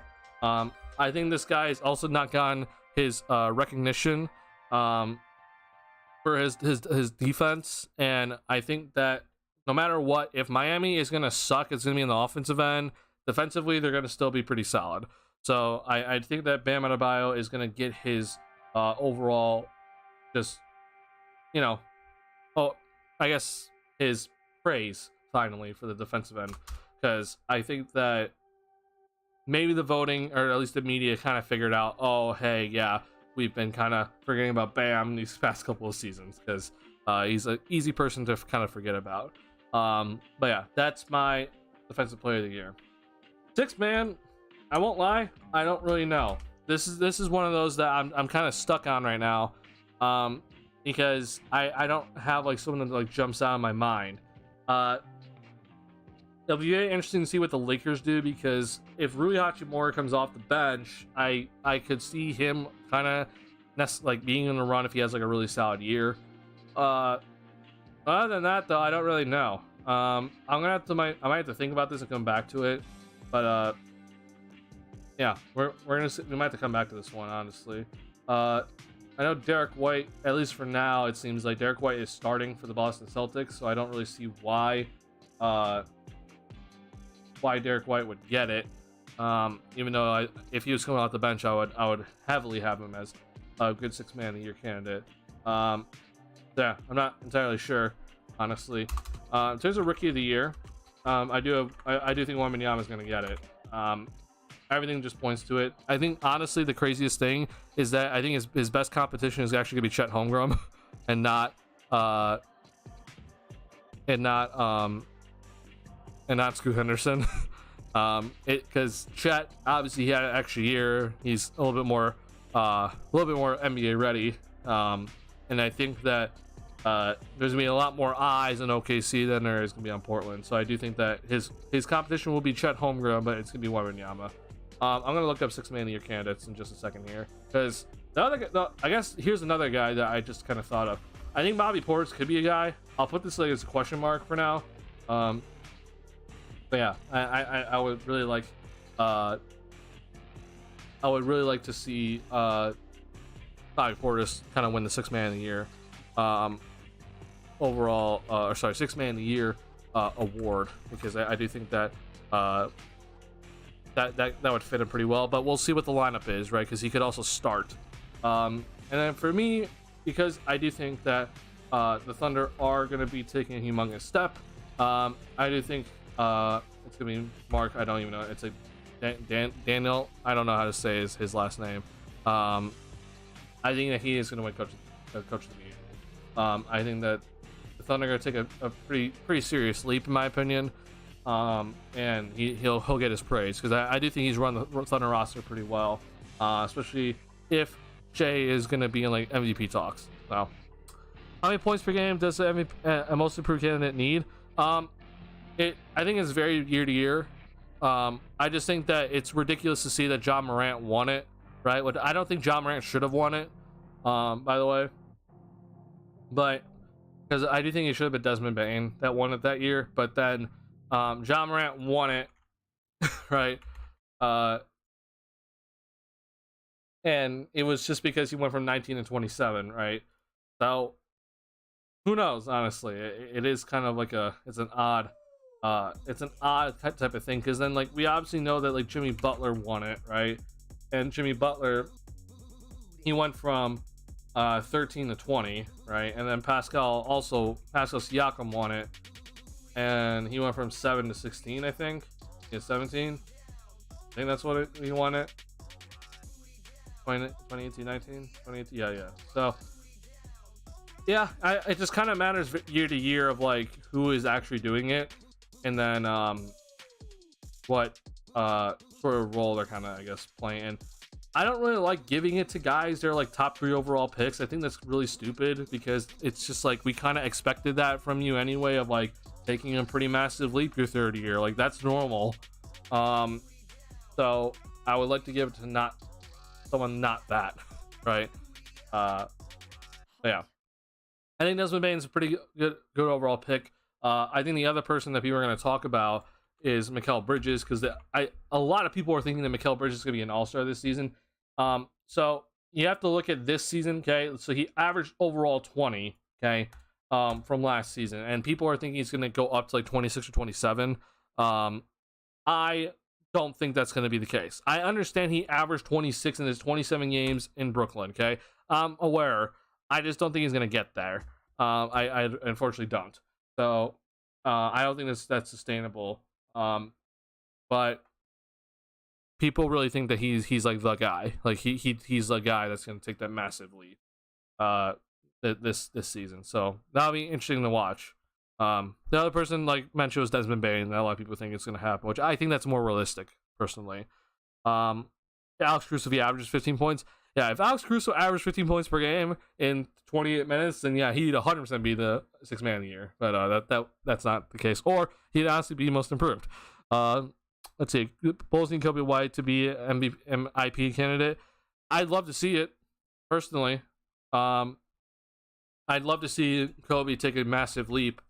I talked about this, I think, earlier. So Kobe averaged, let's just say 10.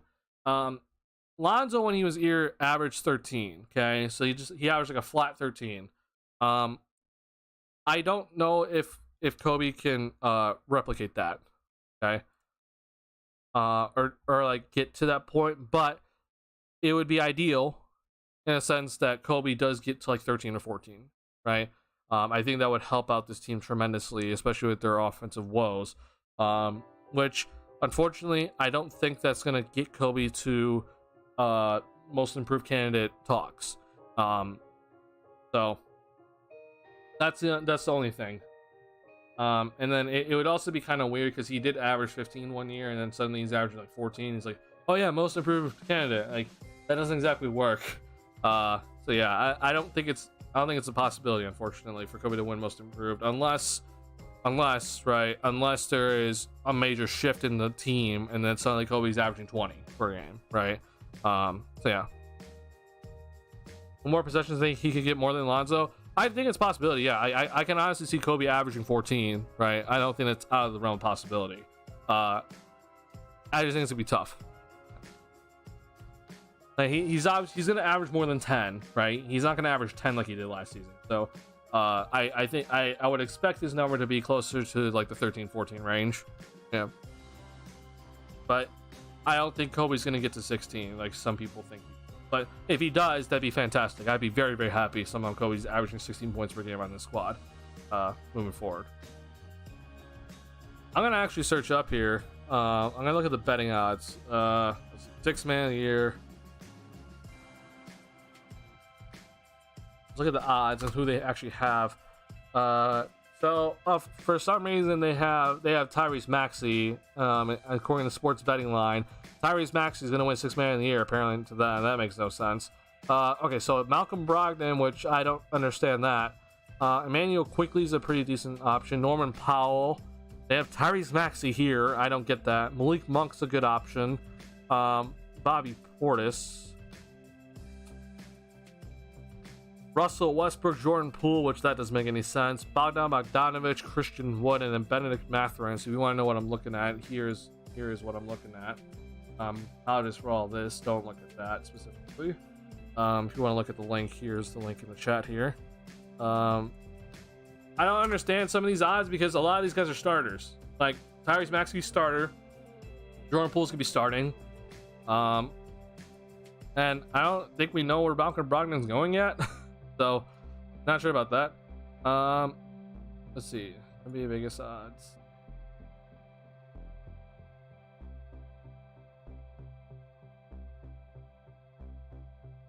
Maybe, was that last year? Maybe this was last year's stuff, and I'm tripping. Maybe I'm wrong. Okay, let's look at the lineups. Okay, Emmanuel Quickly. No, it's the same crap. The Tyrese Maxey, Chris Paul. Okay, Drew Holiday. That's not gonna. Yeah. So I'll roll with Portis. I'm gonna roll with Bobby Portis as my guy. I won't be shocked if any of these, not Brogdon. If any of these guys get it, but Derek White's gonna start. Like I don't get it. So yeah, that 6 man a year is weird because honestly we might not even know who's coming off the bench for some of these teams. So I'll go ahead and save this as like my predictions. And I'll let you guys know if anything changes as the season starts. But to me, this would be my predictions as right now for all the awards. So yeah, that's that. But with that though, I think it is good time to go ahead and end stream. So Bulls did finish their preseason tonight. Not the best result, but better process tonight compared to what we saw against the Raptors.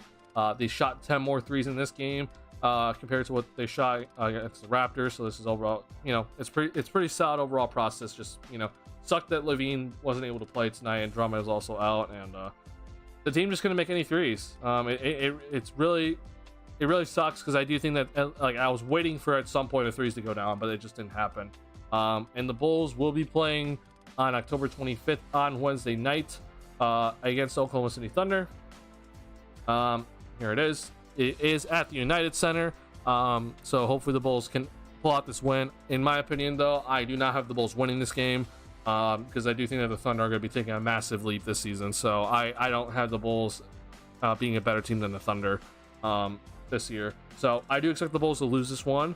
But as usual, though, I will be doing post game stream after this game. So expect that around 9:30, and be ready for that. But if you guys could, if you haven't already, hit that like button on the stream. If you're new to the channel and like Bulls content, hit that subscribe button. Helps me out tremendously. We're almost at 1,000 subscribers. We're less than 90 away from hitting 1,000. So it would tremendously help me out if we could get there. as soon as we can. But that's gonna do it for me, guys. Expect me to be streaming again on October 25th after the Bulls take on the Oklahoma City Thunder, and then, in my opinion, I think that the Bulls' first win's gonna come on this night. So hopefully the Bulls can get a win in their first 2 games against either the Thunder or the Raptors. But that's it for me, guys. Thank you guys for all the support, and I'll see y'all on the next one. Peace, y'all.